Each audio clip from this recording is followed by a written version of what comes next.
Hello, welcome to Unicorn Princess Tarot. So, ito yung reading natin for air sign, Gemini, Libra, Aquarius. So, this is messages for air sign. Ano yung mga messages na naghihintay para sa'yo. Sa mga hindi pa nakaka-subscribe, kahit na lang na subscribe button, notification bell. Ma-appreciate ko po lahat ng likes, comments, and shares. Personal reading, Jing Tarot Reader. Pakisearch mo lang siya sa Facebook, TikTok. And yung TikTok ko po ay Unicorn Princess Tarot. Feel free to check it out. Let's start your reading. This is for air sign. What do we have here for air sign? The Moon. Okay. Page of Wands.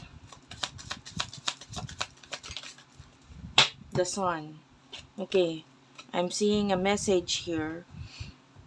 So, kailangan mo mag-ready, no? Nakikita natin yung iyong soulmate is coming and this person, I'm seeing a message, a chat, or maybe an email na mula dito sa person na ito. Communication ang nakikita natin sa inyo. This person with the Queen of Wands is going to, appear in your life. Dadating siya sa buhay mo. Yung iba, babalik. This could be a past person. And I can see an offer here of love. I can see a lot of love mula dito sa person na ito. And I can see a reconciliation para sa iba. If this is a person in the past, there's definitely a reconciliation sa inyong dalawa. And itong person ito magpapasaya sa'yo.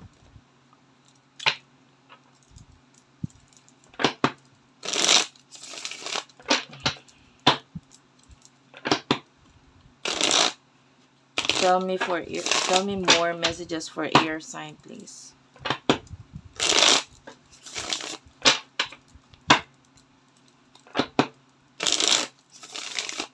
More messages for air sign.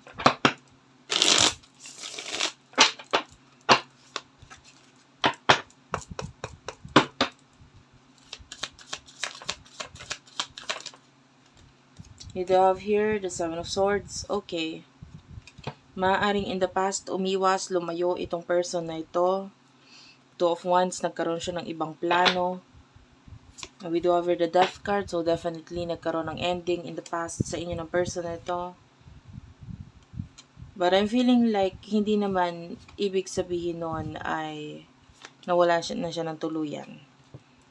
I'm feeling like itong person na ito, kinailangan lang muna niyang umalis or mag-end ng connection, communication, or whatever sa inyo. Kasi kailangan niya munang ayusin ang kanyang sarili. This person, nakikita natin na naghihintay pa rin siya na magkaroon ng another chance or relationship sa inyong dalawa. Naging matagal with the Seven of Pentacles. Pero nakakita tayo ng pagpaplano mula dito sa person na ito na maaaring gagawain or isa sa katuparan na nakikita natin na ikakatuwa mo.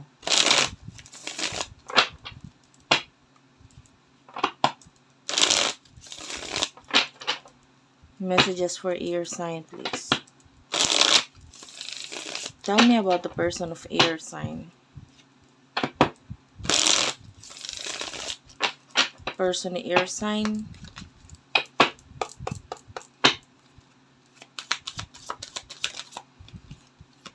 The Justice card. Yeah. This person, I feel like babalik or dadating itong person nito to tell you the truth with the Justice card. With the Three of Pentacles and the Six of Wands. Sasabihin niya ang totoo sa'yo with the Three of Pentacles and the Six of Wands. Because this person, gusto niya ng growth sa inyong dalawa. So, babalik siya. And with the Five of Swords, I feel like willing siyang i-cut off, tanggalin, or gumawa ng pagbabago regarding sa kanyang buhay para bumalik sa'yo. So, I feel like may mga sakripisyo din gagawain itong person na ito. Mga desisyon na kailangan gawain. Maybe may kinalaman sa kanyang career. Itong person na ito. Babalik siya, pero may mga aalisin siya. Or aalisan siya. Okay? Anong gusto mangyari ng person na ito? For air sign, please.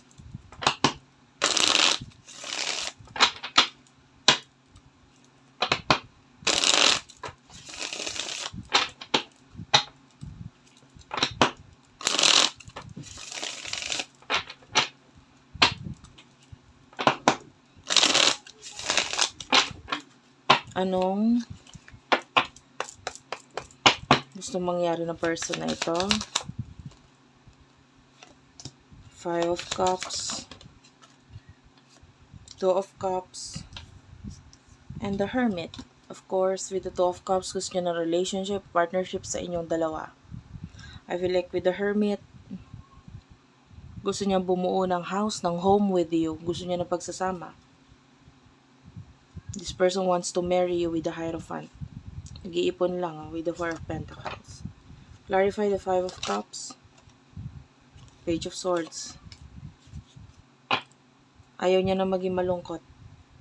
So kung ano man yung situation na kinabibilangan niya ngayon with the Eight of Swords, which is this is your person na nagpipigil or maybe nasa isang sitwasyon na hindi niya gusto with the Nine of Swords. Gusto niya na tong alisan to offer you the Knight of Pentacles. Gusto niya mag-offer sa'yo. This is your soulmate, your twin flame, the one for you, your destiny. And nakikita niya kung gaano katibay ang koneksyon na meron sa inyong dalawa. So willing siyang gawain yung mga dapat gawin para makasama ka. What is the outcome of this reading?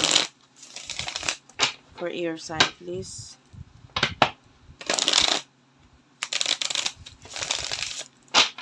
What is the outcome of this reading?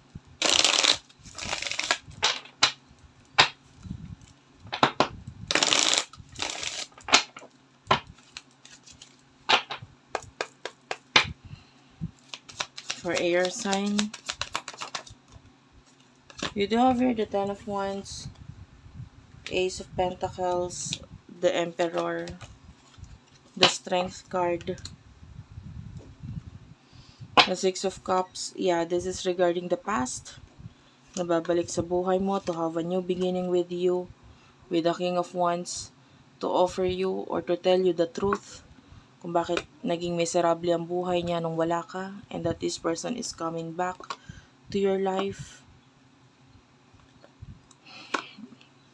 Seven of Wands, I feel like ilalaban niya na ang Four of Wands, which is, this is the relationship na gusto niya, marriage or commitment, relasyon para sa inyong dalawa. This person is going to offer you ang kanyang sarili. And alam niya yung mga kakaharapin niya dito with the Ten of Wands. This is obligasyon na willing siyang tanggapin or harapin. Dahil maaaring, sorry about that, may insekto. We do have here the Emperor. So this is your person na parang willing na siyang mag-lead dito sa connection na ito. Okay? So your person is coming back para siya naman na maging leader sa connection ninyo. Thank you for watching. I love you all and bye-bye.